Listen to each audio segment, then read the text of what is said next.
nama saya Aprilia Elviana Tipung dengan NIM B103120116. Saya adalah salah satu mahasiswa dari Universitas Tanjung Pura dari Fakultas Ekonomi dan Bisnis Prodi Akuntansi. Nah, baiklah, dalam video kali ini saya akan memaparkan dan menjelaskan salah satu kegiatan yang mungkin selalu kita lakukan dalam kita menjalankan aktivitas kita sehari-hari, yaitu tentang komunikasi. Nah, kita sebagai orang awam pasti hanya mengetahui komunikasi itu hanya sekedar bagaimana cara kita berbicara, bagaimana teknik kita berbicara kepada orang lain, dan bagaimana cara dan sikap kita berinteraksi dengan orang lain. Nah, ternyata pengertian dan definisi dari komunikasi itu bukan hanya sekedar itu, teman-teman. Ada hal yang lebih detailnya. Dan dalam video kali ini nih, saya akan menjelaskan dan berbagi ilmu kepada teman-teman sekalian. Jadi, selama kita masih hidup di dunia ini, selama kita masih berada di sekeliling orang banyak, kita tidak akan pernah terlepas dari komunikasi. Karena pada hakikatnya kita sebagai manusia itu adalah makhluk sosial. Nah, di awal video ini kita perlu mengenal dulu nih, sebelum kita mengenal apa sih komunikasi itu secara detail, kita harus mengenal dulu garis besar dari pengertian komunikasi itu sendiri. Jadi, komunikasi itu adalah suatu proses ketika seseorang atau sekelompok orang, bahkan organisasi atau masyarakat tertentu, itu menciptakan atau menggunakan informasi agar bisa terhubung dengan lingkungan dan masyarakat sekitarnya, atau orang lain yang ada di lingkungan sekitarnya juga. Nah, jadi komunikasi itu dibagi menjadi dua menurut para ahli, yaitu komunikasi verbal dan komunikasi non-verbal.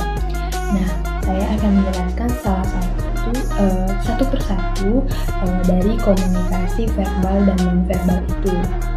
Yang pertama, saya akan masuk ke komunikasi verbal.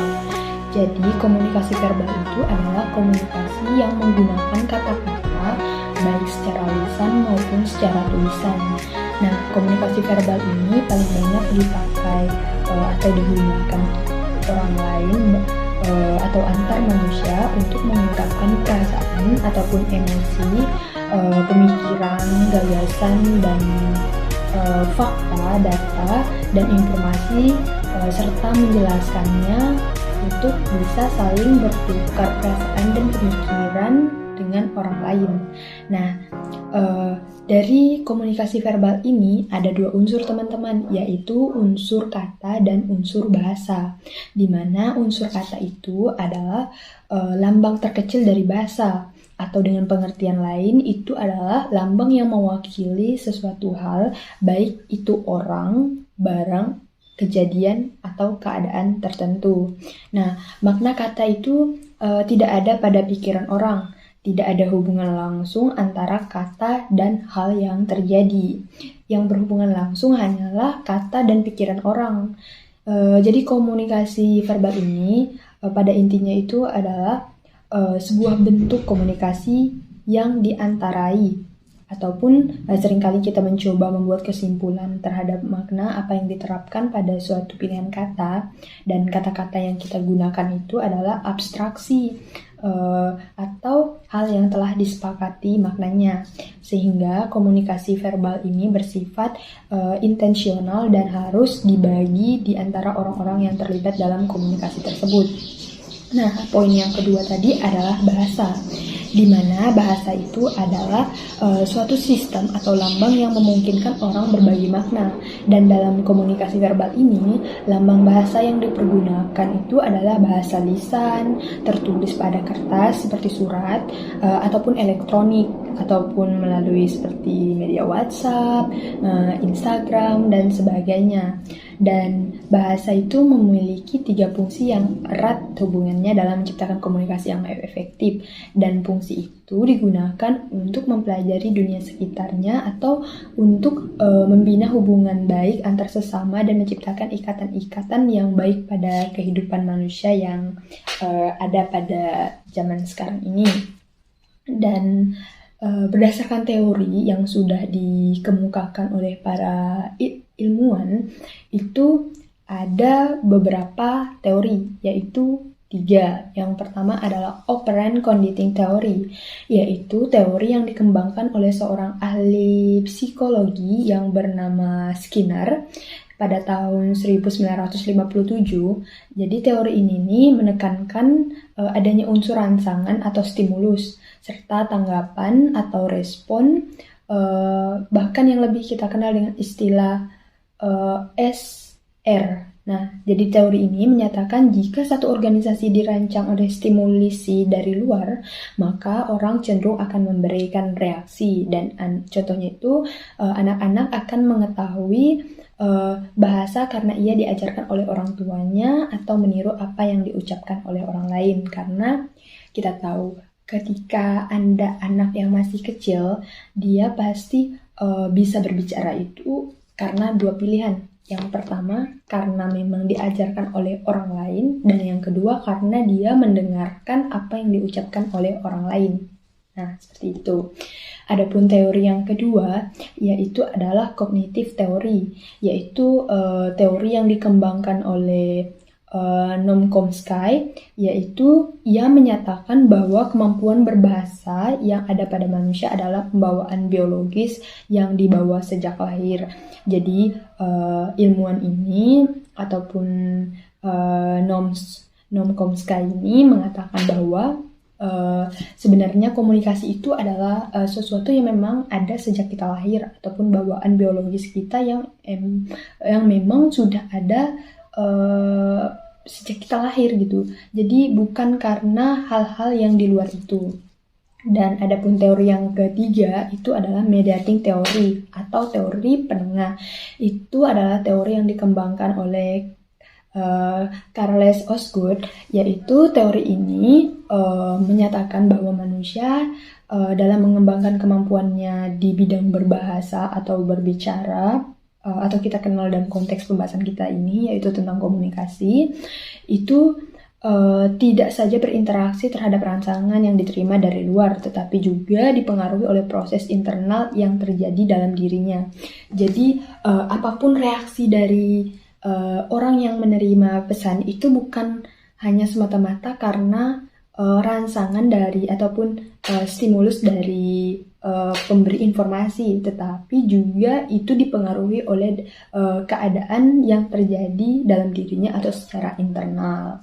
Nah, jadi itu 3 teori tadi yang yang diusulkan oleh beberapa ilmuwan atau ahli psikologi tentang kemampuan berbahasa yang dimiliki oleh manusia. Dan selanjutnya kita akan masuk ke jenis komunikasi. Jadi jenis komunikasi ini ada 2 ya teman-teman. Yang pertama itu adalah berbicara dan menulis. Berbicara itu bukan hal yang asing lagi di telinga kita, karena dalam kita berkomunikasi ya tentu kita melakukan proses berbicara, atau pasti kita juga mengeluarkan kata-kata yang merupakan definisi dari berbicara itu sendiri. Jadi kalau secara teori atau secara pendidikan, apa sih pengertian dari berbicara ini? Jadi berbicara itu adalah jenis komunikasi vokal, atau vokal itu artinya ada suara gitu. Kita mengeluarkan suara. Sedangkan menulis adalah komunikasi verbal non vokal, ya karena dia tidak mengeluarkan suara, tetapi dia hanya melalui tulisan.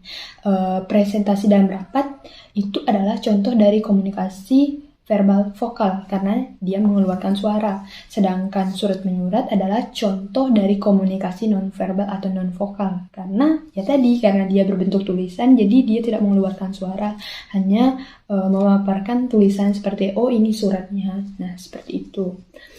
Terus jenis komunikasi yang kedua itu adalah mendengarkan dan membaca. Nah, di sini mendengar itu adalah hal yang berbeda dengan membaca. di mana mendengar itu mengandung arti hanya mengambil getaran bunyi, sedangkan mendengarkan adalah mengambil makna dari apa yang didengarkan. Mendengarkan melibatkan unsur mendengar, memperhatikan, memahami, dan mengingat. Sedangkan membaca itu adalah salah satu cara untuk mendapatkan informasi dari sesuatu yang telah ditulis oleh orang-orang tertentu. Nah, seperti itu. Jadi kita sudah tahu semua kan, ada dua jenis komunikasi, yaitu berbicara dan menulis, dan yang kedua adalah mendengar dan membaca. Nah, selanjutnya saya akan masuk ke penjelasan tentang apa sih karakteristik dari komunikasi ini. Jadi karakteristik dari komunikasi verbal ini ada 5 ya teman-teman. Yang pertama itu adalah jelas dan ringkas. Jadi dalam komunikasi verbal ini dia itu karakteristiknya tuh kata-kata yang dia ucapkan itu sangat jelas dan ringkas, dan dia berlangsung sangat sederhana, pendek dan langsung. Bila kata-kata yang digunakan sedikit, maka terjadinya keracunan juga masih sedikit. Nah, berbicara secara lambat dan pengucapan yang jelas akan membuat kata tersebut semakin mudah dipahami. Yang kedua ada pembendaharaan kata, di mana kita menggunakan kata-kata yang memang mudah dimengerti oleh orang lain atau mudah diingat oleh orang lain, serta peluang untuk terjadinya keberhasilan komunikasi itu lebih tinggi, sehingga komunikasi tidak akan pernah berhasil nih apabila pengirim pesan tidak mampu menerjemahkan kata dan ucapan yang dia ucapkan. Yang ketiga ada arti konotatif dan denotatif. Nah, saya rasa kata atau kalimat konotatif dan denotatif ini bukanlah hal yang asing lagi, karena saya yakin pas kita masih duduk di bangku SMA kita sudah dijelaskan apa sih makna konotatif, apa nih makna denotatif. Nah, di sini saya akan mengingat kembali makna antara kedua kata tersebut, yaitu konotatif dan denotatif, di mana konotatif itu adalah pikiran, perasaan atau ide yang terdapat dalam suatu kata, sedangkan denotatif adalah memberi pengertian yang sama terhadap kata yang digunakan. Lalu masuk ke karakteristik keempat, yaitu intonasi. Jadi apabila seorang komunikator mampu mempengaruhi arti pesan melalui nada suara yang dikirimkan, emosi sangat berperan dalam nada suara ini. Nah, jadi di sini intonasi itu adalah tinggi rendahnya nada atau nada kita berbicara, sehingga di sini emosilah yang berperan untuk semakin mendukung informasi apa yang ingin kita sampaikan kepada orang lain, agar si penerima mudah memahami informasi yang kita sampaikan, sehingga peluang untuk terjadinya kesalahpahaman dari informasi yang kita sampaikan itu sangat minim. Lalu karakteristik selanjutnya itu adalah kecepatan berbicara, di mana keberhasilan komunikasi juga itu dipengaruhi oleh kecepatan ataupun tempo berbicara yang tepat, dan kesan menyembunyikan sesuatu itu dapat timbul bila pembicara dan ada pengalihan yang cepat pada pokok pembicaraan. Nah, yang selanjutnya itu adalah humor. Humor itu dapat meningkatkan keberhasilan dan memberikan dukungan emosi terhadap lawan bicara. Misalnya, saat kita tertawa, itu membantu mengurangi ketegangan pendengar, dan sehingga meningkatkan keberhasilan kita dalam menyampaikan informasi yang hendak kita sampaikan. Nah, itulah poin-poin yang saya jelaskan dari komunikasi verbal. Nah, selanjutnya saya akan memberikan contoh dari komunikasi verbal yang sering kita lakukan. Jadi komunikasi verbal itu kan tadi seperti yang saya jelaskan itu ada dua kan, berbentuk lisan maupun tulisan. Nah, lisan ini contohnya itu saat kita berbicara dengan orang lain. Nah, itu namanya komunikasi verbal. Misalnya saya berbicara di ruang kelas sama dosen. Nah, saya berbicara secara langsung, secara tatap muka, itu namanya komunikasi verbal. Bisa juga sih melalui telepon, itu juga komunikasi verbal karena dia mengeluarkan suara.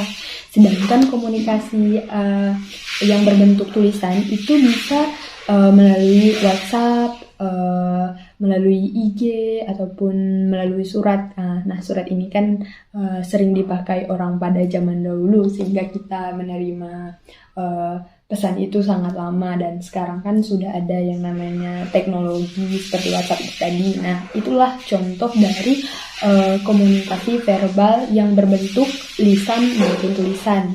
Nah, baiklah, selanjutnya saya akan masuk ke komunikasi nonverbal, yaitu di mana komunikasi itu menggunakan kode verbal dan nonverbal.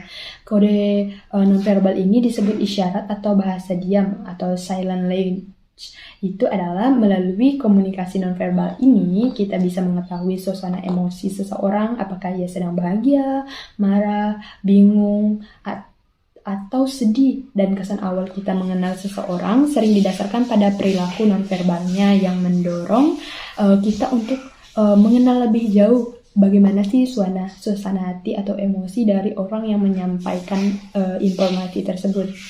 Nah, jadi di komunikasi nonverbal ini adalah semua isyarat yang bukan kata-kata, dan pesan-pesan nonverbal sangat berpengaruh terhadap komunikasi. Dan pesan atau simbol nonverbal sangat sulit untuk ditafsirkan pada simbol verbal.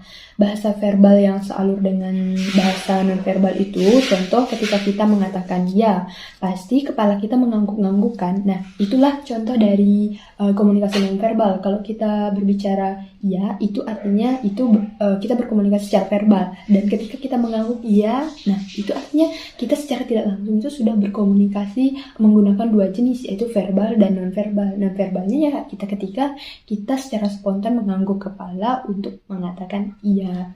Dan komunikasi nonverbal ini lebih cenderung jujur karena dia mengungkapkan dengan secara spontan, jadi tidak ada rekayasa terhadap apa yang dia ucapkan. Dan komunikasi nonverbal ini cenderung bersifat tetap dan selalu ada. Misalnya komunikasi verbal ini bisa meliput tidak hanya sekedar bentuk ataupun bagaimana cara kita berekspresi sih, tetapi juga ada lain seperti fitur lingkungan yang mempengaruhi interaksi atau suhu pencahayaan, dan benda-benda yang mempengaruhi citra pribadi dan pola interaksi seperti pakaian, perhiasan, dan sebagainya. Dan dalam sebuah studi yang telah dilakukan oleh seorang psikologi yaitu Albert Mahrabin, yaitu pada tahun 1971, yang menyimpulkan bahwa tingkat kepercayaan dari pembicara orang hanya 7% berasal dari bahasa verbal, dan 38%-nya itu dari vokal suaranya, dan 55% itu dari ekspresi muka. Nah, di sini kita sudah ketahui sendiri kan bahwa kejujuran dari komunikasi itu lebih dipercaya itu memang di komunikasi nonverbal, karena dia itu bersifat spontan, jadi tidak ada unsur rekayasa yang akan dilakukan oleh pengirim pesannya. Dan ia juga menambahkan nih bahwa jika terjadi pertengkaran antara apa yang diucapkan seseorang dengan perbuatannya orang lain, maka ia akan cenderung mempercayai hal-hal yang bersifat nonverbal seperti ekspresinya, bahasa tubuhnya, bahkan simbol-simbol yang ia pakai seperti pakaiannya tadi yang saya sebutkan tadi. Nah, jenis komunikasi nonverbal ini ada 4 teman-teman. Yang pertama itu adalah sentuhan. Nah, ketika kita berbicara sentuhan, kita pasti tahu pengertiannya bahwa sentuhan itu adalah pesan nonverbal atau nonvisual dan nonvokal. Jadi itu sebagai alat penerima sentuhan adalah kulit yang mampu menerima dan membedakan berbagai emosi yang disampaikan orang melalui sentuhan. Contohnya seperti ini, ketika kita disentuh secara pelan dan secara lebih keras, itu tentu yang ingin disampaikan si pengirimnya itu tentu berbeda kan, antara sentuhan yang lembut dan sentuhan yang kasar. Itu tentu memiliki makna yang berbeda. Kemudian jenis komunikasi yang kedua itu adalah komunikasi objek, di mana penggunaan komunikasi objek yang paling sering adalah penggunaan pakaian. Orang sering dinilai dari jenis pakaian yang ia gunakan, walaupun ini termasuk bentuk penilaian terhadap seseorang hanya berdasarkan persepsi. Contohnya dapat dilihat pada penggunaan seragam oleh pegawai sebuah perusahaan yang menyatakan identitas perusahaan itu. Nah, saya ambil contoh lain. Ketika kita mahasiswa, kita kuliah di suatu universitas. Tentu di suatu universitas itu punya salah satu alma mater yang merupakan ciri khas dari universitas tersebut. Nah, ketika kita menggunakan alma mater tersebut, tentu secara tidak langsung kita menjelaskan bahwa kita berasal dari universitas tersebut, universitas yang merupakan pemilik dari alma mater tersebut. Nah, kemudian jenis yang ketiga itu adalah kronemik. Nah, saya rasa ini adalah salah satu bahasa ataupun jenis komunikasi yang sedikit asing di telinga kita. Nah, kronemik ini adalah bagaimana komunikasi verbal itu dilakukan ketika menggunakan bahasa yang berkaitan dengan peranan budaya dalam konteks tertentu. Contohnya nih, ketika mahasiswa itu menghargai waktu, ada kalanya kita mampu menilai bagaimana mahasiswa atau mahasiswi yang memanfaatkan dan mengaplikasikan waktunya secara lebih tepat dan efisien.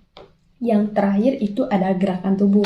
Nah, ini yang mungkin lebih sering kita lakukan atau kita lihat orang lain secara tidak langsung melakukan komunikasi nonverbal. Jadi gerakan tubuh ini biasanya digunakan untuk menggantikan suatu kata atau frasa. Ada beberapa contoh dari gerakan tubuh yang dimaksudkan di sini. Yang pertama itu ketika kita ketika kita sedang rapat ataupun sedang meeting dengan beberapa organisasi. Nah, di sana kita ditanyakan bagaimana persetujuan kita terhadap argumen yang disampaikan. Contoh ditanya seperti ini, kepada Ibu, apakah setuju? Nah, ketika kita menyatakan bahwa diri kita setuju, kita akan secara spontan, oh iya setuju. Nah, secara tidak langsung kita sudah menganggukkan kepala. Yang kedua, ketika kita sedang belajar di kelas, kita ketika guru sedang menjelaskan atau dosen di depan sedang menjelaskan, kita secara tidak langsung akan ketika kita berpikir apa yang dijelaskan dosen, kita akan mengkerutkan kening kita. Nah, secara tidak langsung kita memberikan pesan ataupun memberikan informasi kepada dosen ataupun orang sekeliling kita bahwa sekarang kita memang sedang berpikir. Nah, seperti itu teman-teman. Saya kira penjelasan tentang dua komunikasi itu sudah jelas ya teman-teman, dimana saya akan memberikan kesimpulan bahwa komunikasi verbal itu komunikasi yang memang kita mengeluarkan suara atau memberikan suatu tulisan yang dimana mengeluarkan suara itu ketika kita berinteraksi, yaitu bisa melalui telepon, bisa melalui secara langsung atau tatap muka, dan melalui tulisan itu tadi seperti kita mengirim surat, mengirim WhatsApp, mengirim SMS dan sebagainya yang berbentuk tulisan atau dimana kita tidak mengeluarkan suara. Sedangkan di komunikasi nonverbal itu adalah komunikasi di mana kita hanya menyampaikan bahasa tubuh atau berbagai simbol-simbol lain tanpa mengeluarkan suara sedikit pun, yaitu seperti yang saya sampaikan tadi, seperti ekspresi wajah kita, cara kita berpakaian, bahasa tubuh kita seperti mengkerutkan kening, menganggukkan kepala, atau menepuk tangan ataupun memberikan sentuhan kepada orang lain. Nah, baiklah teman-teman, sekian penjelasan saya tentang komunikasi ini. Mohon maaf apabila ada kekurangan atau kesalahan kata dalam saya menyampaikan materi.